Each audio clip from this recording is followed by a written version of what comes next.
So, as you know, President Trump has promised a coronavirus vaccine by the end of the year or maybe sooner. Would you trust that vaccine?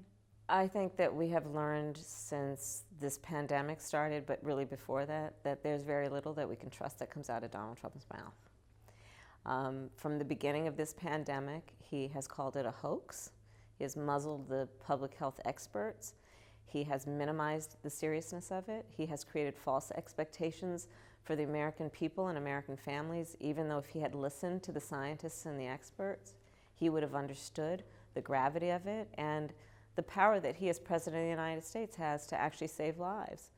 And none of those were his priorities. His priority was to do whatever he thought was politically expedient.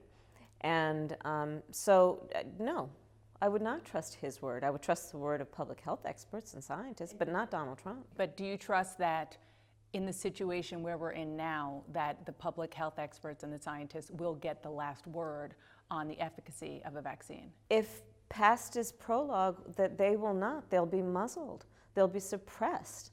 They will be sidelined because he's looking at an election coming up in less than 60 days, and he's grasping for whatever he can get to pretend that he has been a leader on this issue when he is not. So let's just say there's a vaccine that is approved and even distributed before the election. Would you get it?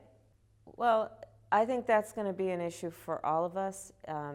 I will say that I would not trust Donald Trump, and it would have to be a credible source of information that talks about the efficacy and the reliability of whatever he's talking about. I will not take his word for it. He wants us to inject bleach.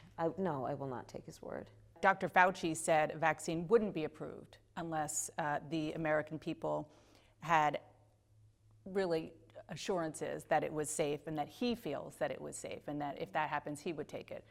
Do you feel more comfortable hearing someone like Dr. Fauci say that? No, I think Dr. Fauci has proven for anyone who's been watching him for years and years to put the public health of the American people as the highest priority in terms of his work and his reputation and his priority. Yes, I trust Dr. Fauci.